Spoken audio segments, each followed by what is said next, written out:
what this is going to become. And I'll throw this out there for the doubters.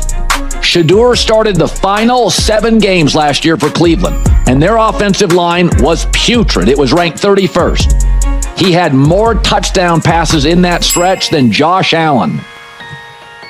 You heard right. He had as many total touchdowns behind that putrid O-line as Darnold, Herbert, and Jordan Love. Okay, so you can tell me what you want to hear. I'm going to give you numbers. Nobody saw this coming. Not the Cleveland media, not the so-called draft experts, and definitely not the people who spent the last year burying Shedeur Sanders. Because one stat just exposed everything. A stat so simple, yet so damning, that it completely collapsed the narrative. Shedeur threw more touchdown passes in his final 7 starts than Josh Allen did in that same stretch, behind the 31st ranked offensive line in football. But what happened next exposed a double standard so outrageous, even longtime Browns insiders couldn't ignore it. I don't think Shedeur Sanders is a bad kid. I think he's a little immature, a little silly for my taste, but I think he's got real talent. And I think he was underdrafted in the 5th round. I said, at worst, late 2nd. I think he can play. I think he's big enough, accurate enough, mobile enough. I think you can win games with Shedeur. I'm not saying he's a great franchise guy, but I think Cleveland the last couple of years has aced the draft, and I think they're going to win games this year. Not 2 or 3, 6, 7, or 8. I really believe that. I think they have really good players. They have an offensive coach. And here's Andrew Berry on Shedeur's off-season development. Listen to this. He's had an excellent spring, Anthony. I mean, the past 8 to 10 weeks, and really probably beyond that, really the past 6 months with, as a rookie player, and particularly at quarterback, you learn a lot your first year, and especially if you don't start a full season, start 6, 7, or I guess you start 7 games, and you kind of go through the year, it's adjustment going to the NFL, and then you get a chance to catch your breath and say, okay, well, here are the things that I need to work on, here are the things I need to learn. And I think he did a phenomenal job this offseason. You know what also did him a disservice, Shedeur? His dad. Deion Sanders, here's what we know. He's a great all-time NFL player, a pretty good Major League Baseball player, a so-so head coach, and a terrible agent. During Super Bowl week, he cut it up with a lot of hosts, and the overwhelming sentiment was, I don't want my kids playing for some of these lousy teams. The problem, of course, is the lousy teams are the ones that need a quarterback. So he alienated, Dad did, and dads can do this with their athletic sons. He alienated many of the teams that were interested. Reportedly, some team took him off their board that needed a quarterback. So Todd Marinovich's dad, there's an argument, he did his son no favors. Alonzo Ball acknowledges his dad forced him to wear the Big Baller brand shoes. And I read a quote this morning. He goes, to be honest with you, I think one of the reasons I suffered so many rookie injuries was the shoes. I never got hurt until I started wearing them. Lonzo Ball's words, not mine. So I think Deion at the Super Bowl was glib and funny and entertaining, but I think he alienated people. And I think Shedeur can play. It's a hill I'm going to die on. I think he was underdrafted. And listen, sometimes you miss. Brock Purdy, 7th round. Brock can play. On my board, it's never happened before in 47 years where a player that high has dropped this far into the 4th round. A quarterback that's sitting there in round 4 with other quarterbacks being taken who aren't as good as Shedeur, aren't even close. Because how in the hell does 32 teams in the National Football League pass on a quarterback that was universally recognized one of the top 3 quarterbacks in the country entering this draft, and 32 teams passed on him, not once, not twice, not 3 times, but 4 different times they passed on him. How the hell did that happen? Let's start with the number that should be impossible. Shedeur Sanders, universally ranked a top 3 quarterback in this draft class, and he didn't go in round 1. He didn't go in round 2. He didn't even go in round 3. He fell all the way to round 4. Pick after pick after pick, 32 teams said no. Not once, not twice, 4 separate times through the draft, he sat there. One respected analyst called it the most shocking fall he'd witnessed in 3 decades of covering this league. 3 decades, and he'd never seen anything like it. So ask yourself the question nobody in that draft room wanted to answer. How does a quarterback that talented just disappear off the board? Here's where things get crazy. Shedeur didn't just start games for Cleveland last year. He started the final 7. And the offensive line in front of him? Dead last, 31st in the entire NFL. That's not a typo. That's a unit that couldn't protect anybody. But somehow, behind that putrid line, Shedeur outproduced Josh Allen in touchdown passes over that same stretch. Let that sink in. He matched the total touchdown production of Sam Darnold, of Justin Herbert, of Jordan Love. 3 quarterbacks making real money, throwing behind real protection. And Shedeur did it as a rookie, getting hit on nearly every dropback. That's not even the most shocking part.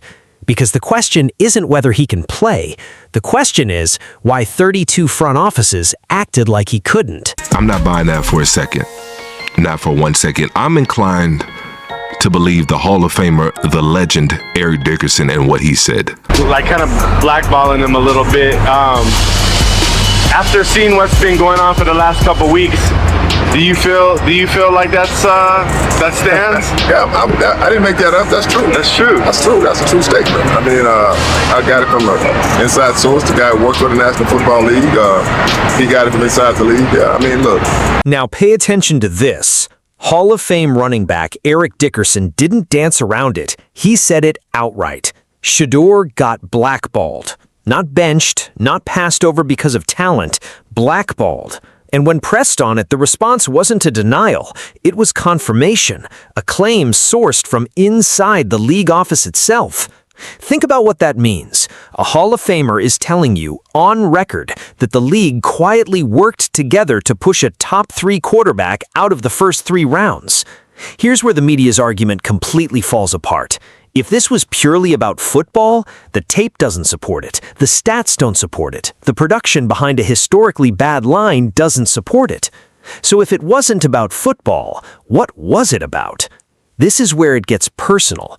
The theory floating around is that Deion Sanders alienated general managers during the pre-draft process, that his presence, his confidence, his refusal to play the quiet game cost his son millions. And maybe there's some truth in that. But here's the double standard. When John Elway refused to play in Indianapolis and forced his way to Denver, he wasn't punished. He became a legend. When Archie Manning made sure Eli never wore a San Diego uniform, nobody called it sabotage. They called it smart family management. And when Deion Sanders himself as a player threatened 3 different teams that he'd walk away and play baseball if they drafted him, he still went in the first round. So why is it that when a black father advocates that hard for his son, it's labeled alienating, but when it's the Mannings, it's American football royalty? That's not a football story anymore. That's a story about who gets the benefit of the doubt in this league. And what happened next left fans stunned, because there's a detail in all of this that barely got mentioned. Shedeur and his teammate Travis Hunter still had college eligibility remaining, meaning if the draft order didn't break the way certain people wanted it to, there was a real viable option to walk away, go back to school, reset the entire board next year. That changes everything. Because if certain teams knew that threat existed, what's the easiest way to keep that leverage from becoming public? Convince the player it's going to be fine. Let him believe round 1 is locked in. Then let him fall anyway. Call that whatever you want. Insiders are calling it the smoking gun. Have playmakers. Go look at their draft. Look at their first 5 picks. No team aced their first 5 picks better than Cleveland. And so everything Colin Cowherd said about that, I 100% agree with. Especially when you take a look at the landscape of that division. I don't know what Baltimore is going to be without John Harbaugh. Cincinnati, they're always a wild card. You never know what you're going to get. You never know what you're going to get. And then Pittsburgh, you're relying on a 58-year-old quarterback to lead you to the promised land and a new head coach, so you got a lot going on right there. But here's where the story flips. Because while the league was busy explaining away a historic draft slide, Cleveland was busy building something real. Look at last year's draft class, a defensive rookie of the year, a tight end who's already making veteran linebackers look lost in coverage, a running back who refuses to go down on first contact. No team in football graded out better on their first 5 picks last season. Now add Shedeur to that mix, a quarterback who, despite everything, finished his rookie stretch with touchdown numbers rivaling former MVPs. A quarterback who, by the start of this season, isn't just on the roster, he's in the conversation to start. Nobody projected that, not in April, not after the fall everyone witnessed. And then came the part nobody could ignore. Shedeur didn't just hold up on the field, he held up off it. He became the most talked about, most marketable athlete in the entire country in 2025. A Pro Bowl selection, a genuine financial engine for a franchise still climbing out of cap complications. And suddenly, the same ownership group that watched him fall to round 4 was fully on board. Because here's the truth about this league that nobody wants to say out loud. If a player makes the building money, the stories about alienating people tend to quietly disappear. So where does that leave us? A quarterback who outproduced former MVPs behind the worst line in football. A Hall of Famer alleging blackballing sourced from inside the league. A double standard between his family and a self-proclaimed royal family that's never once been questioned. And a front office that ignored all of it until the wins and the revenue made it impossible to ignore any longer. Whether you love Shedeur Sanders or you can't stand him, one thing is becoming impossible to deny. Every single time they tried to write him off, he gave them a reason to believe. And now the same league that let him fall to round 4 is watching him become exactly what they were warned he could be. That's not just a redemption story, that's a receipt. And in this league, receipts don't go away, they get cashed.